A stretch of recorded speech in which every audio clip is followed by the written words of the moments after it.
Olá pessoal, então dando continuidade ao curso de capacitação em rede 5G, vamos agora cobrir mais um ponto do programa, né? Hoje a gente vai tratar aqui sobre a alocação de espectro e recursos em redes 5G. Existe uma certa redundância aí no título, né? Porque espectro já é um recurso, né? Que a gente vai alocar, né? Então nem precisaria estar aqui. Mas eu estou copiando igual que está lá no programa para ficar mais claro, né? A gente vai dividir essa apresentação aqui em várias partes. Inclusive, essa primeira parte aqui dessa gravação, ela vai cobrir alguns pontos dessa agenda. Então, primeiro a gente vai falar sobre o conceito de alocação de recursos. Em seguida, vamos tratar das métricas, né, e parâmetros que são bastante utilizados aí para alocação de recursos, não só em rede 5G, mas em redes de comunicação em geral, né? Na parte 3 a gente vai tratar de algoritmos, técnicas, políticas usadas, né? São diversas possibilidades, a gente vai ver isso. Depois a gente vai mergulhar um pouco aí em rede 5G, a partir da parte 4 e 5, né? Em especial vou tratar um pouco sobre a alocação do espectro. E finalizando, né, a aula, a gente vai falar um pouco aí na parte de pesquisa e desenvolvimento, que estão questões em aberto, né? Em relação a essas duas coisas. Então, primeiramente, vamos tratar aqui do conceito de alocação de recursos, né? O que seria alocação de recursos em redes, né, de comunicação. Então, primeiro, vamos definir o que é um recurso, né? Vamos partir do mais básico possível aí, né, para o pessoal que não tem conhecimento nessa área, a gente tentar dar uma nivelada aí na turma, né? Então, o que seria um recurso, né, na rede, né? Então, a gente pode entender como se fosse uma entidade, ativos de rede, né? Parte da infraestrutura, por exemplo, atributos da comunicação da rede, né? Entre o cliente e a operadora, entre o cliente e o servidor que está na rede, entre o cliente e a ERB, a estação rádio base, né? Dentre outros diversos recursos aí, que a gente pode dar exemplos. Mais adiante a gente vai tratar, eu vou falar aqui uma lista exaustiva de recursos, né, que são utilizados, né? Então, a alocação de recursos, portanto, refere-se, né, ao conjunto de técnicas que são utilizadas para destinar um dado recurso para um usuário da rede, né? Então, você alocar aquele recurso em particular para o usuário da rede.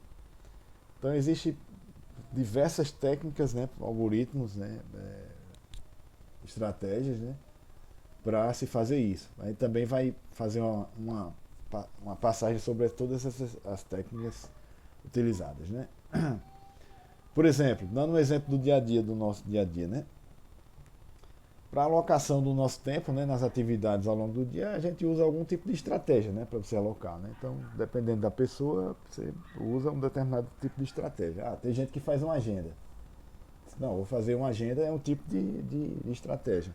A gente chama isso aí de escalonamento. Uma estratégia de escalonamento. Você faz uma agenda, nessa agenda você tem as atividades e o tempo que você vai executar e que horário do dia você vai fazer isso, né? Por exemplo, não, eu fazer atividade física. Aí, sei lá, tem gente que gosta de fazer logo cedo da manhã. 5 da manhã, entre 5 e 6 da manhã, vou fazer atividade física. E aí aloca essa tarefa, atividade física, na agenda e no tempo, sim, entre 5 e 6 da manhã, ou então entre 5 e 6 e meia da manhã. Então tem uma fatia de tempo ali. Então você escalona, então faz o escalonamento, né? Você faz escalona todas as atividades ao longo do tempo. Então, um exemplo de atividade é essa. Tem outras pessoas que fazem sob demanda. Organiza a agenda sob demanda. O cara tem ideia do que tem que fazer no dia e aí ele vai fazendo. Aí o cara usa aí, sei lá, a teoria caótica aí, né? De teoria do caos para alocar as suas tarefas ao longo do dia, né? O cara sabe que tem que que sei lá, que assistir uma aula, tem que trabalhar, sei lá, trabalhar remoto, ele tem que fazer determinada atividade. E aí eles vão assim, não, vou fazer de manhã, eu vou preparar a minha entrega do dia lá do meu trabalho remoto. E aí depois do fim da manhã, se eu tiver com fôlego, eu vou fazer exercício, vou pra academia fazer exercício. E aí depois vou almoçar e assim por diante. Aí o cara, sob demanda, ele sai fazendo a alocação das tarefas. Né? É uma outra estratégia. No dia seguinte, ele pode utilizar outra estratégia. Então, ele, em vez de fazer, por exemplo, a atividade física perto da hora do almoço, ele faz no final do dia. Então, dependendo do dia, o cara sai mudando a estratégia. Né? É um outro tipo de coisa. Então, isso é exemplo de estratégia para alocação de recursos. Estou dando um exemplo aí do dia a dia nosso para ficar mais claro. Então, como seria a problemática, né? Essa problemática aí, né? Então, primeiro, no âmbito central aqui, meu mouse está destacando aqui, né? A gente tem aqui o problema de alocação de recursos, né? Onde nessa caixinha aqui a gente tem o algoritmo, a estratégia, né? A técnica utilizada. E aí, como entrada para esse problema de alocação de recursos, a gente tem alguns dados de entrada aqui. Por exemplo, o contexto do usuário. Certo? É uma coisa que obrigatoriamente pode ser que exista, que o algoritmo exija. Né? Então, por exemplo, o que seria o contexto do usuário? Sei lá, localização, por exemplo, se for uma rede de telefonia móvel, né, por exemplo, a localização é um negócio bem importante. Se o cara está perto ou longe da antena, tal, isso é crucial. Né? Por exemplo, outra demanda lá, tempo, o tipo de usuário, o user ID, né? O tipo de usuário. O cara, de repente, ele tem um contrato com a operadora lá, um Service Level Agreement, né? A gente vai falar sobre isso daqui a pouco. Tem um SLA com a operadora lá que ele tem paga um plano diferenciado que ele exige, por exemplo, uma taxa de serviço melhor, taxa de transmissão melhor, né? Para que ele possa usar os serviços do smartphone. Então, o contexto do usuário é bem importante para a estratégia de alocação de recursos. Né? Uma outra coisa que pode estar atrelada a isso é o orçamento do contexto de satisfação, né, do usuário. Né? Que é uma definição que a gente vai dar mais à frente para quem não sabe o que é isso. Né? Então, a satisfação do usuário pode estar envolvida também como um dado de entrada, né? Uma métrica, né, de satisfação do usuário. Pode estar aí como dado de entrada também para a estratégia de alocação. E, obviamente, o contexto da rede de comunicação. É o último parâmetro aqui que pode estar como dado de entrada. Então, por exemplo, a célula onde o usuário está localizado. A célula é numa região privilegiada da cidade, onde tem bastante cobertura, por exemplo, de uma rede 5G. E, portanto, isso vai facilitar aqui a alocação de recursos de forma que eu consiga atender o SLA da rede ou a satisfação do usuário, né, por exemplo. Relação sinal-ruído é outra coisa que a gente vai definir também mais à frente e pode ser importante. Outro exemplo aqui, número de estações bases que a rede possui, né? Então, por exemplo, a área de cobertura, né? Isso aqui pode combinar, por exemplo, na área de cobertura, né? Por meio disso aqui, pode ser que se consiga calcular a área de cobertura, né, da rede, né? Então, tudo isso pode ser dado de entrada para o problema de alocação, né, de recursos. E a saída? Uma vez que eu consiga executar, dado esse conjunto de entradas aqui, eu consigo executar o algoritmo, né, de alocação de recursos, a técnica, a estratégia, cada pessoa gosta de chamar de um jeito diferente. Ou então resolver esse, vamos dizer assim, né, uma vez que eu consiga resolver esse problema de alocação de recursos, e resolver o problema significa executar, né, o algoritmo, a estratégia, a técnica. Eu vou me dar como saída os recursos alocados.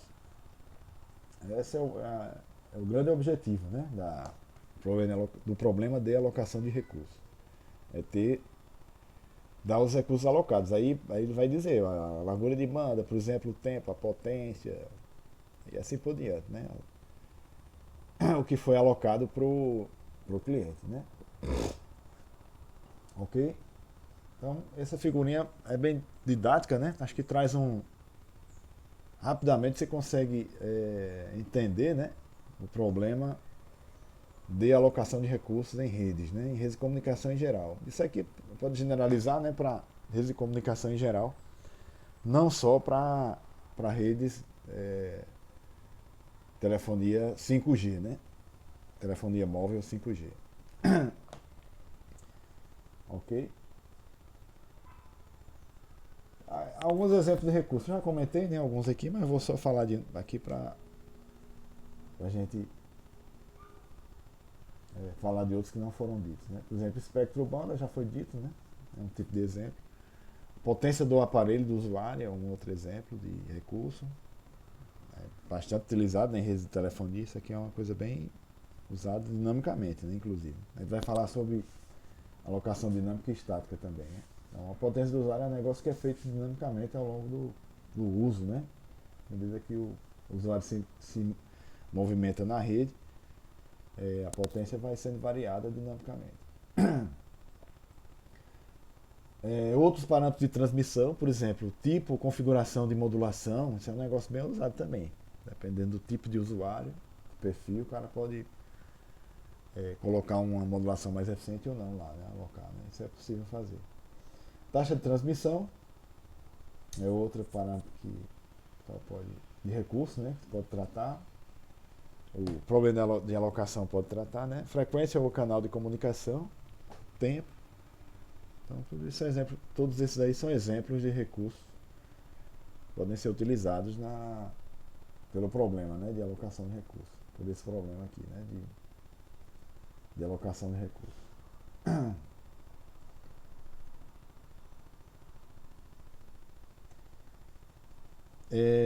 Então, a alocação de recursos, aí já começando a se especificar mais, né, um pouco mais aí das técnicas, né. Então, existe uma divisão clássica, né? Você pegar um livro um texto de alocação de recursos mais antigo, você vai ver que o pessoal já fala dessa divisão aí, dessa classificação, né? Então existe a classificação clássica aí que é alocação estática versus alocação dinâmica, né?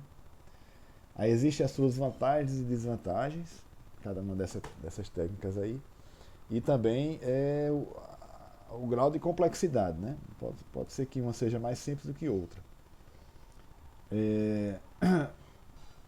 Então vamos falar primeiro da alocação estática. Então o recurso é alocado uma única vez. Então isso é uma característica inerente à alocação estática. O recurso é alocado uma única vez e fim de papo. Você não mexe mais. Para mexer mais, para se fazer uma nova alocação, você tem que rodar novamente, executar novamente o problema, né? Então resolver novamente o problema. Então teria que executar novamente o algoritmo, né, a técnica de alocação de recursos. E novamente, vou voltar lá na figura. E uma vez que eu executei o problema, eu vou ter a saída, o recurso alocado, né, como saída. Então, na alocação estática, para eu poder modificar o mapeamento de alocação que foi feito, eu tenho que rodar novamente o algoritmo, né? É mais simples, o controle da rede é mais simples porque você já conhece previamente, né? Na alocação estática, eu já conheço previamente a demanda de recursos que eu tenho que alocar. A alocação estática também tem essa premissa. Eu conheço previamente o que eu preciso alocar, né? As demandas de alocação, né? Então, portanto, é mais simples porque eu já conheço previamente, né? E tem uma menor complexidade. E, portanto, é executada de forma offline, né? O que é isso? Executada de forma offline. É que eu conheço previamente a demanda, né? A cartilha de recursos que eu preciso alocar para os usuários da rede, né? Pode ser para um ou para vários usuários na rede, né? Então, eu já conheço previamente, né? Então, entra como, nesse caso aqui, entra aqui como dado de entrada, né? Seria o dado de entrada aqui para o algoritmo, né? Então conheço previamente. Antes de executar o algoritmo de alocação de recursos, eu conheço a demanda que eu tenho que alocar, as demandas, né? E aí executo de forma offline, né? Ou seja, a rede não está operando ainda, né? Pensando em termos de redes, né? De uma rede 5G, por exemplo, a rede não estaria operando, então aloco esse recurso de forma offline. Antes da rede operar, eu já faço a alocação. E a alocação dinâmica, como é que funciona? A alocação do recurso é calculada de acordo com um dado tempo. Então isso aqui, ou seja, dinamicamente, como o próprio nome já diz aí, né, da estratégia, dinamicamente o recurso pode ser alocado à medida que a rede, do funcionamento normal da rede. Então, contrastando aqui com a alocação estática, eu poderia dizer assim, executada de forma online. Não está aqui entre... na verdade está executada em tempo de execução. Então, faltou botar entre parênteses aqui o online, né, do inglês, né? Online. O termo em inglês usado para isso, né? Portanto, tem uma maior complexidade, porque a rede está operando de forma online, então, para captar o estado atual da rede, o controle da rede tem que assim, trabalhar mais, né? Porque daí eu tenho que assim, ter uma relação de compromisso entre complexidade versus tempo de execução do algoritmo, né? Para que, vou voltar lá na minha figurinha que ela é bem didática. Para que eu consiga ter isso aqui, né? Por exemplo, a informação de contexto da rede, né? A gente chama o status da rede, né? O estado atual da rede. Alguma entidade, tipicamente, certamente é o controle da rede, né? O controle da rede vai ter que prover isso para o algoritmo aqui, né? De alocação. Então isso tem que estar armazenado, né? Mapeado em algum lugar. Só que o problema é você atualizar, gravar, né? Armazenar e atualizar o estado atual, né? Em tempo de execução da rede. Isso não é uma tarefa fácil. Principalmente numa complexidade de uma rede de telefonia móvel, né? Então é um negócio relativamente complexo, mas é feito. Um exemplo, a gente vai dar aqui daqui a pouco, é uma estratégia de alocação de potência, né, de canal. Então isso é feito de forma, é uma alocação, vou voltar aqui para o slide, é uma alocação dinâmica, né? Dinamicamente é feito e é executada de forma online, né? Ou seja, a rede está operando ali e a potência do canal vai sendo alocada, né? Ok? Então isso basicamente é a diferença entre a alocação estática e a alocação dinâmica. Qual é a importância da alocação de recursos em rede 5G, né? Então é importante para o projeto e otimização para que essa alocação seja importante para que aqueles requisitos lá, aquelas promessas, né, que a rede 5G traz, possam ser atendidos. Eu acho que vocês já viram essa sigla diversas vezes aí em várias aulas, eu não vou nem comentar mais, né, para a gente ganhar tempo aqui. Tem bastante coisa para falar. E aí nesse ponto é que as estratégias de alocação de recursos elas têm um papel central, né, no projeto e funcionamento da rede, né? Que é de forma que eu consiga atender essas demandas aqui, né? Em particular, né? Claro que pode ser que eu não consiga atender todas, mas eu consigo atender uma em particular, né? Porque dependendo do tipo de problema aqui, são estratégias diferentes, né? Por exemplo, aqui para comunicação industrial a gente usa aquela coisa da confiabilidade, né? Pequenos atrasos e com alta confiabilidade, né? Um atraso pequeno. Mas para o usuário de smartphone, por exemplo, o cara está interessado em taxa de transmissão. Então vai ser outro contexto. E aí eu dou um exemplo aqui de alocação de potência, né? Como eu já falei outras vezes, vou poupar tempo aqui para a gente avançar. A alocação de potência é um exemplo disso aí, né?